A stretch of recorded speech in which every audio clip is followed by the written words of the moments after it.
Si bodoh kedua membuka matanya menatap atap tanah liat dan jeramai di atas kepalanya.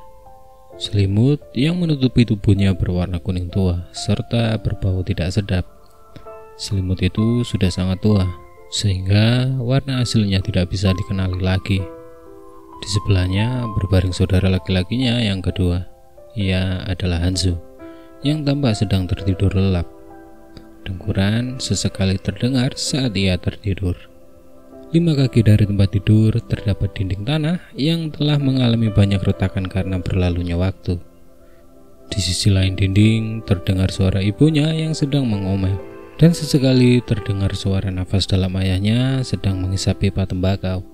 Si bodoh kedua perlahan menutup matanya, mencoba memaksa dirinya untuk tertidur. Ia tahu bahwa jika ia tidak tertidur sekarang, ia tidak akan bisa bangun pagi keesokan harinya. Jika ia bangun kesiangan, ia tidak akan bisa pergi ke gunung bersama teman-temannya untuk mengumpulkan kayu bakar. Dan ia adalah Hanli. Nama yang elegan ini tidak diberikan kepadanya oleh orang tuanya, melainkan ketika ia lahir, orang tuanya telah memberikan 2 potong roti jagung kepada tetua desa yang mereka panggil Paman Sang, sebagai imbalan untuk memberikan bayi Hanli nama keduanya. Ketika Paman Sang masih muda, ia bersekolah bersama anak-anak orang kaya di kota. Karena ia satu-satunya orang di desa yang bisa membaca beberapa kata, lebih dari separuh anak-anak di desa diberi nama olehnya. Sedangkan Hanli dipanggil si bodoh kedua oleh penduduk desa. Meskipun namanya demikian, dia tidak terlihat bodoh atau tolol. Sebaliknya, dia sebenarnya adalah orang terpintar di desa. Namun seperti anak-anak lainnya, selain saat mereka di rumah, tidak ada yang memanggilnya dengan nama Hanli, melainkan mereka memanggilnya dengan nama panggilannya, si bodoh kedua. Alasan mengapa ia dijuluki si bodoh kedua adalah karena di desa tersebut sudah ada orang yang bernama si bodoh. Namun panggilan seperti ini bukanlah apa-apa, karena ada anak-anak di desa yang bernama bahkan lebih buruk darinya. Dan nama-nama itu tidak terdengar semenyenangkan si bodoh kedua. Karena itu Hanli merasa sedikit terhibur meskipun ia tidak begitu menyukai julukan itu. Secara fisik Hanli sangat biasa saja. Kulitnya kecoklatan dan sesuai dengan gambaran umum seorang anak yang lahir di lingkungan pertanian. Namun jauh di lubuk hatinya ia tumbuh lebih cepat daripada anak-anak lainnya seusianya. Sejak kecil, ia selalu mendambakan suatu hari nanti ia dapat meninggalkan desanya yang kecil dan menjelajahi tanah-tanah subur di dunia luar yang selalu dibicarakan oleh Paman Sang. Dan Hanli tidak pernah membicarakan mimpinya kepada siapapun di desa. Lagi pula, meninggalkan tempat ini adalah sebuah gagasan yang bahkan orang dewasa pun tidak mudah untuk pikirkan, apalagi anak kecil seperti dirinya. Anak-anak seusianya hanya tahu cara mengejar ayam dan memelihara seekor anjing. Mereka tidak pernah membayangkan gagasan aneh untuk meninggalkan desa. Keluarga Hanli memiliki total 7 anggota, termasuk 2 kakak laki-laki, 1 kakak perempuan, dan 1 adik perempuan. Dia adalah anak keempat tertua di keluarga dan berusia 10 tahun di tahun itu. Bersama-sama mereka menjalani gaya hidup yang keras namun jujur. Mereka sangat jarang makan daging dan ikan. Tetapi seluruh keluarga merasa cukup hidup dengan sumber daya yang mereka miliki. Pada saat ini Hanli sedang melayang antara keadaan tidur dan sadar saat ia perlahan-lahan mulai tertidur. Hanya ada satu pikiran yang ada di benaknya. Saat berada di pegunungan, ia harus memetik lebih banyak buah beri merah untuk adik perempuannya yang paling ia sayangi. Keesokan harinya, pada saat siang hari, Hanli melindungi dirinya dari terik matahari di atas kepalanya. Di bawah, naungan tumpukan kayu di punggungnya.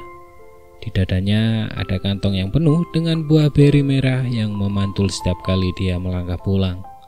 Hingga kemudian, ia melihat ada tamu di rumahnya. Tamu yang akan mengubah takdir serta perjalanan hidupnya selamanya. Tamu ini sebenarnya adalah seseorang yang memiliki hubungan darah yang sangat dekat dengan Hanli. Dia adalah paman ketiganya. Ada desas-desus bahwa paman ketiganya adalah pemilik toko sebuah restoran di kota terdekat. Menurut orang tuanya, paman ketiga adalah orang yang paling cakap dalam keluarga mereka. Setelah beberapa ratus tahun, keluarga Han akhirnya menghasilkan seseorang seperti paman ketiganya itu. Seorang tokoh dengan status dan rasa hormat yang tak tertandingi di dalam keluarga. Ketika Han Li masih muda, dia hanya bertemu dengan paman ketiganya beberapa kali.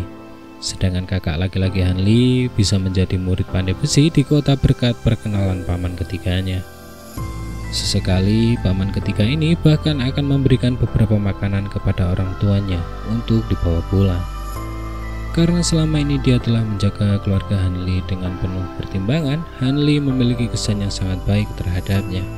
Meskipun orang tuanya tidak pernah mengatakan apapun, dia tahu bahwa di dalam hati mereka sangat berterima kasih. Kakak tertua Han Li adalah kebanggaan dan kegembiraan keluarga.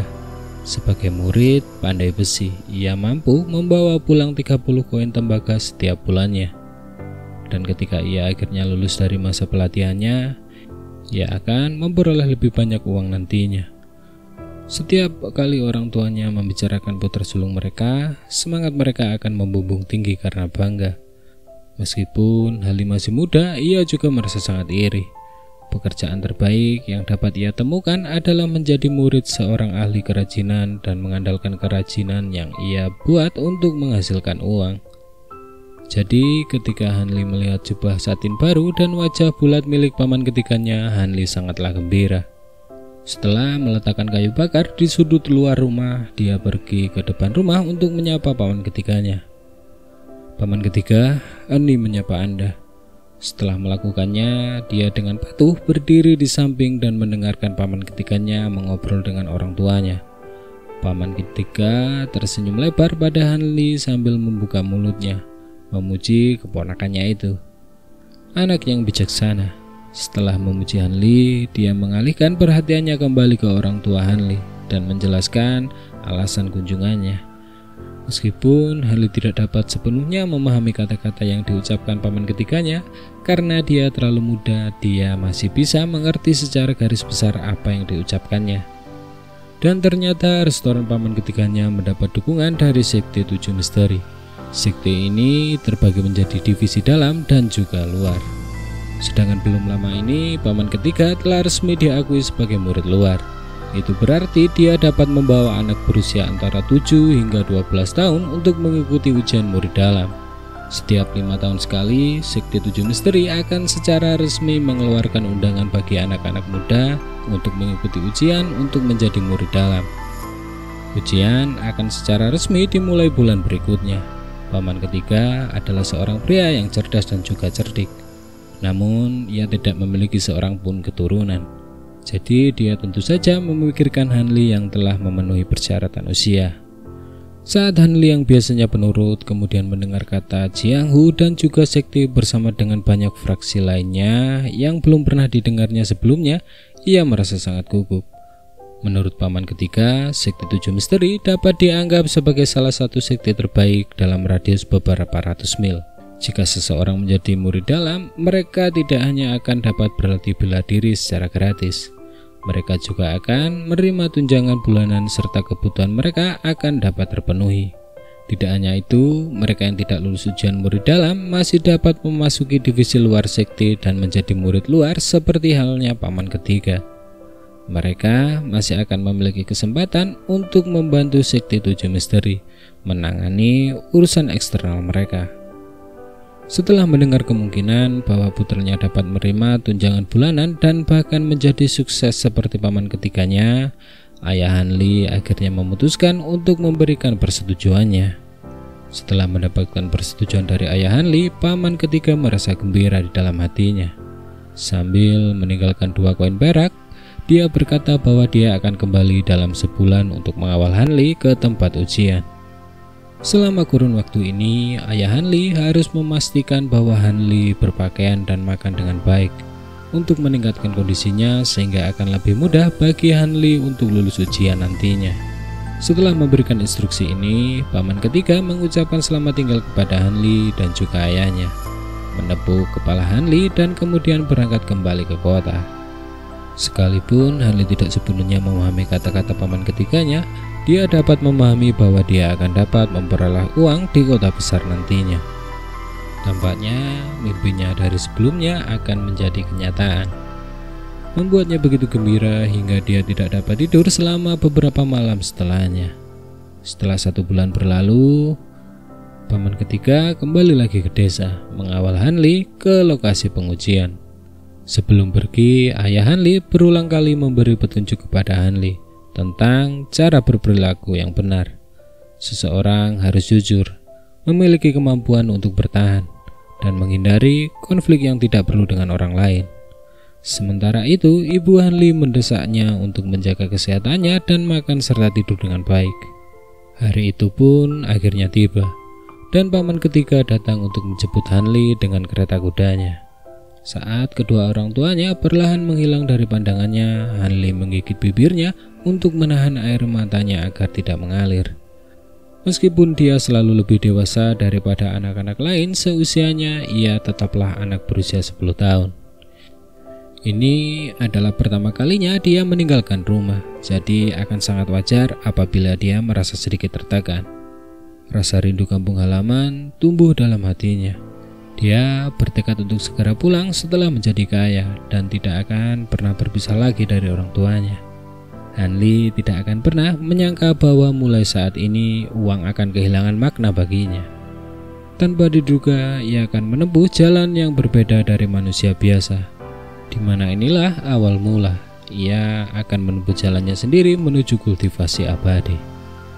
Rumah Hanli dikatakan berada pada sebuah desa kecil. Tetapi sebenarnya itu sebuah desa besar yang disebut Desa Sebi Hijau. Hanya mereka yang tinggal di daerah pegunungan dan penduduk asli yang tidak memiliki pengetahuan tentang dunia luar yang menyebut desa itu sebagai kota Sebi Hijau. Satu-satunya alasan mengapa Hanli mengetahui hal ini adalah karena ia telah diberitahu oleh Paman Zhang, di mana ia telah bekerja sebagai penjaga gerbang selama lebih dari 10 tahun. Desa Green Oak, desa yang tidak terlalu besar.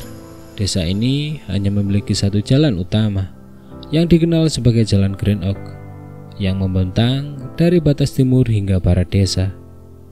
Di desa ini juga hanya ada satu kedai minuman yang terletak di batas barat. Bagi pedagang keliling yang tidak ingin tidur di luar, kedai minuman ini adalah satu-satunya pilihan. Hanya ada satu jalan untuk kereta kuda di bagian barat desa Green Oak. Jalan itu membentang dari gerbang desa Green Oak sampai ke Spring Fragrance, satu-satunya tempat yang akan dikunjungi siapapun selain kedai minuman di batas barat desa. Restoran Spring tidak terlalu besar dan sebenarnya cukup kuno, namun tempat ini memiliki daya tarik tersendiri yang menarik banyak pengunjung. Setiap siang selalu ada kerumunan orang, membuat tempat ini selalu penuh sesak.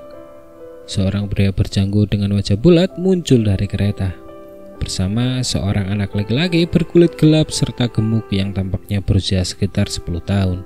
Mereka berdua berjalan memasuki restoran dengan angkuh. Semua pelanggan sudah tahu siapa pria ini. Dia adalah manajer restoran ini, yaitu Fatty Han. Namun anak laki-laki itu bukanlah seseorang yang mereka kenal. Penatua Han, bocah kecil berkulit kecoklatan ini sangat mirip denganmu.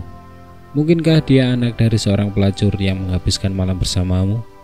Ucap candaan dari seseorang. Saat lelucon itu diucapkan, seluruh restoran tertawa terbahak-bahak. Ini adalah anak dari saudara kandungku, atau lebih tepatnya, ini adalah keponakanku. Tentu saja dia akan mirip denganku, kata Fatty Han dengan bangga alih-alih marah dengan pertanyaan sebelumnya. Duo ini telah menempuh perjalanan selama 3 hari tanpa istirahat sebelum mereka tiba di desa. Mereka adalah Hanli dan paman ketiganya yang dikenal sebagai Sekindut Han oleh penduduk desa. Fatty Han menyapa beberapa pelanggan tetap sebelum membawa Hanli ke bagian belakang restoran, serta kemudian memasuki halaman terpencil. Li kecil, sebaiknya kau beristirahat di sini sebentar. Saat tiba waktunya ujian murid dalam, aku akan memanggilmu. Untuk saat ini, aku harus pergi untuk melayani beberapa murid tetap. Fatty Han menunjuk ke sebuah ruangan samping di halaman dan dengan ramah membuat isyarat agar Hanli segera masuk. Setelah mengatakan itu, paman ketiga Hanli berbalik dan bergegas kembali ke dalam restoran untuk melayani pelanggannya. Saat dia sampai di depan pintu, tiba-tiba ia merasa gelisah dan kemudian mengingatkan Hanli. Jangan pergi kemana-mana, kamu bisa tersesat di desa jika kamu berkeliaran. Jadi sebaiknya kamu tidak meninggalkan halaman ini. Jawab Hanli hanya mengangguk serius serta bersuara rendah. Mendengar jawaban Hanli, dia mengangguk lega dan berjalan keluar pintu. Sesaat setelah paman ketiganya meninggalkan halaman, Hanli merasa begitu lelah, dan begitu kepalanya mendarat di bantal, ia pun segera tertidur lelap. Secara mengejutkan, ia tidak merasa takut seperti anak normal yang tinggal sendirian di lingkungan yang tidak ia kenali. Saat malam tiba, seorang pelayan datang membawakan makanan. Meski tidak mewah, makanannya tetaplah lezat. Setelah Hanli menyantap makanan, pelayan sebelumnya sedang membersihkan piring-piring yang tersisa ketika paman ketiganya masuk dengan santai. Bagaimana? Apakah makanannya sesuai dengan seleramu? Apakah kamu merindukan rumah? Ya, aku merindukan rumah, jawab Hanli dengan suara kekanak-kanakannya. Paman ketiga tampak puas dengan tanggapan Hanli.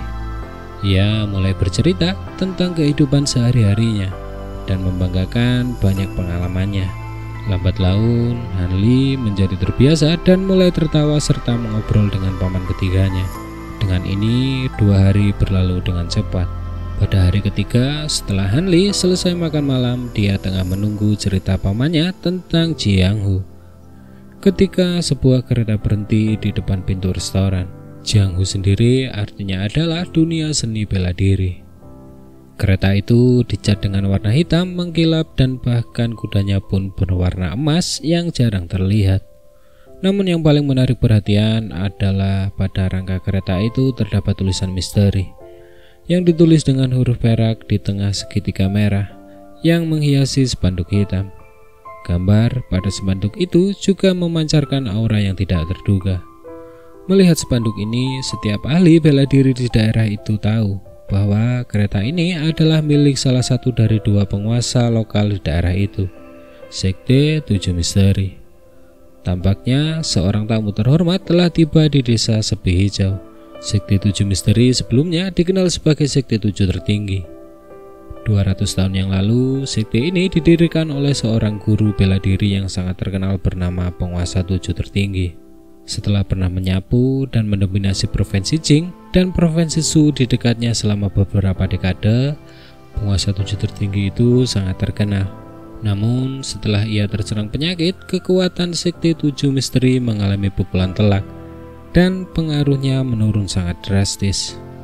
Pada akhirnya, Sekte 7 Misteri dipaksa keluar dari kota utama provinsi Jing oleh upaya gabungan dari sekte-sekte saingannya.